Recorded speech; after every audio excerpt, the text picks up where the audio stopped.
यीशु मसीह के पाक और अजीम नाम में आप तमाम कलाम सिद्दीक़ देखने वालों की खिदमत में मैं पास्टर जावेद असलम सलाम पेश करता हूँ। अजीज़ों, चंद दिन पहले मैंने एक पोस्ट देखी किसी सोशल मीडिया पर, जिसमें किसी ने यूहन्ना की इंजील 3 बाब उसकी 13वीं आयत को लेकर बाइबल में एक और गलती जो है वो ढूंढ निकालने की कोशिश की और उसके ऊपर पोस्ट लगाई हुई है कि ये बाइबल में एक बड़ी गलती है। ये कौन सी बड़ी गलती है जिसको गलती कहा जा रहा है या तजाद है? आज मैं इस पर ये वीडियो बना रहा हूँ ताकि आप सबको एक मुनासिब जवाब भी मिल जाए और गलती साबित करने वालों को भी इसका एक बेहतर जो है वो जवाब मिल सके। वैसे तो जो गलतियाँ उठाते हैं वो मानने के लिए नहीं, भले जवाब उनको बेहतर मिल भी जाए तो भी हम तमाम उन मसीही बहनों भाइयों के लिए जो इस तरह के जब सवाल उठाए जाते हैं तो कलाम को नहीं समझते या नावाकिफ़ होते हैं तो वो थोड़ा सा घबरा जाते हैं। तो मैं अपने तमाम मसीही बहन भाइयों की खिदमत में इस गलती को, जिसे गलती कहा जा रहा है, ये गलती नहीं है और बाइबल मुकद्दस इसका बड़ा क्लियर जवाब देती है।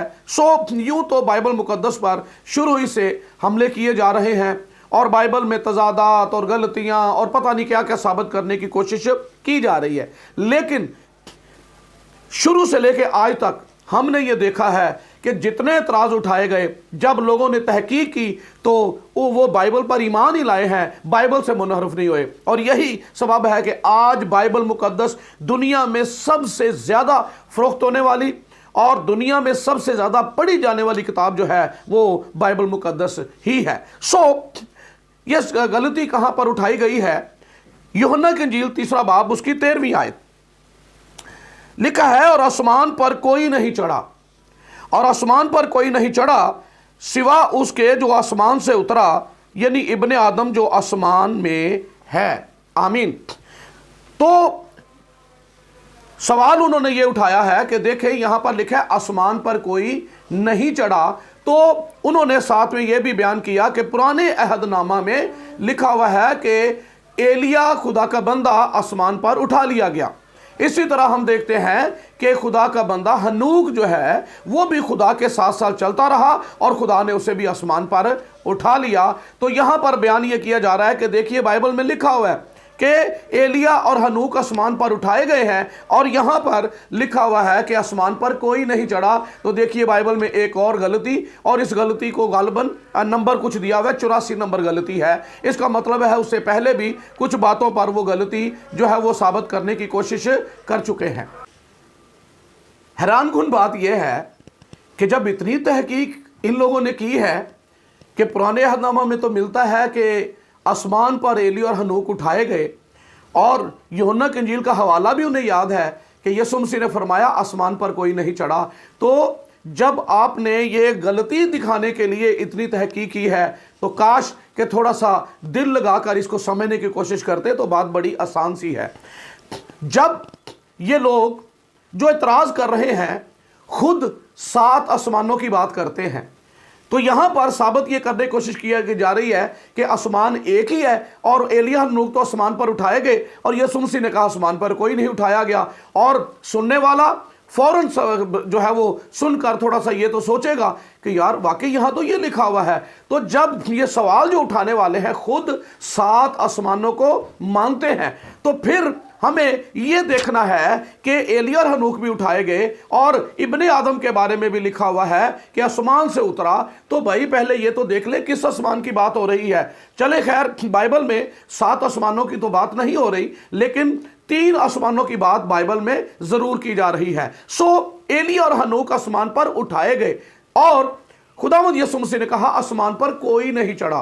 तो आगे लिखा हुआ है आसमान पर कोई नहीं चढ़ा सिवाय उसके जो आसमान से उतरा।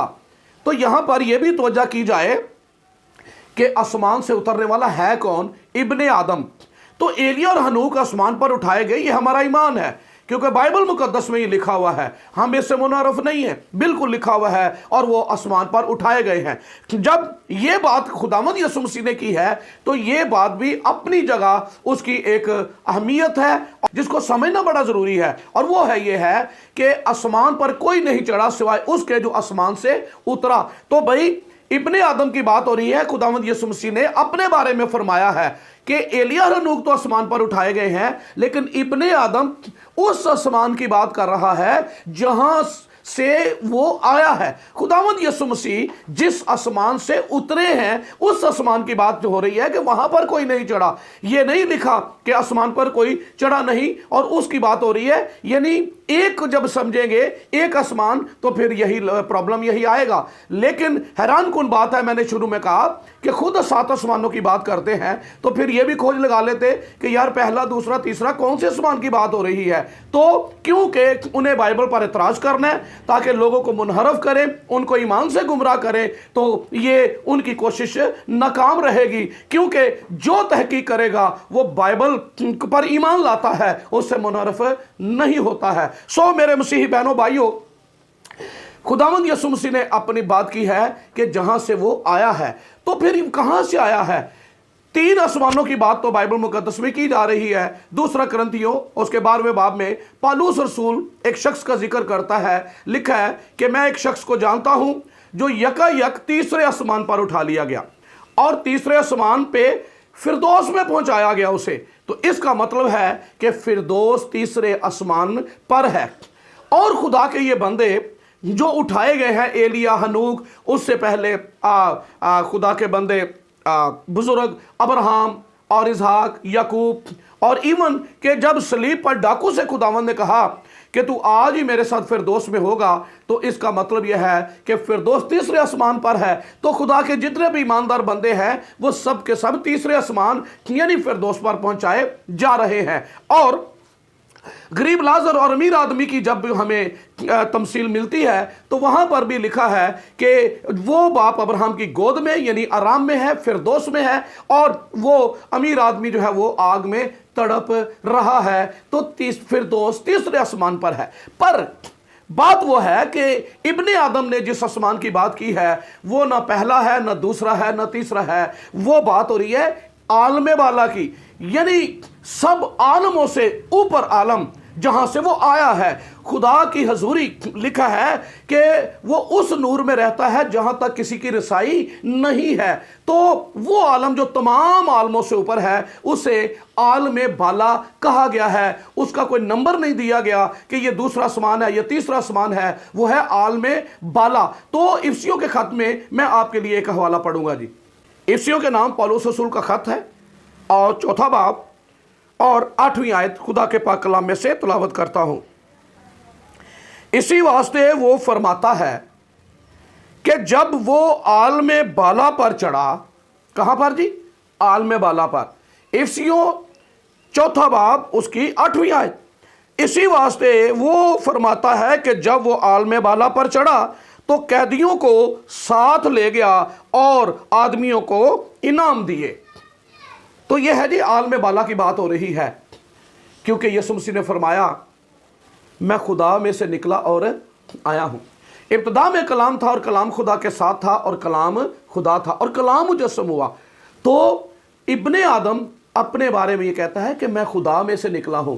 तो वो जहां पर रहता है, खुदा जहां पर है, वो सब आलमों से ऊपर है। सो एलिया और हनूक उठाए गए पर फिरदौस में पहुंचाए गए, पर इब्ने आदम जिस आसमान की बात करता है वो सब आलमों से ऊपर है।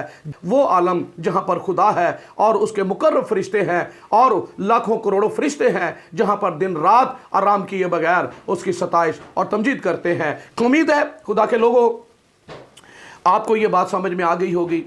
तो भी अगर कोई सवाल हो कमेंट्स में ज़रूर डालिएगा, या और कोई चाहते हैं आप के पास भी कोई इस तरह का सवाल है या कोई इस तरह की बात है जो आपके लिए मुश्किल है, समझ में नहीं आ रही, तो आप ज़रूर कमेंट्स में डालें। मैं पूरी कोशिश करूंगा कि इसी चैनल के ऊपर जो है वो इसका जवाब दे सकूं, ताकि आप अपने ईमान में और ज़्यादा मजबूत हो। सो आखिर में दरख्वास्त है कि इस चैनल को ज़रूर सब्सक्राइब करें अगर नहीं किया, और इसे लाइक और शेयर ज़रूर करें ताकि खुदा का कलाम और उसकी सच्चाइयाँ बहुतों तक पहुँच सके। खुदा आपको बरकत दे। आमीन।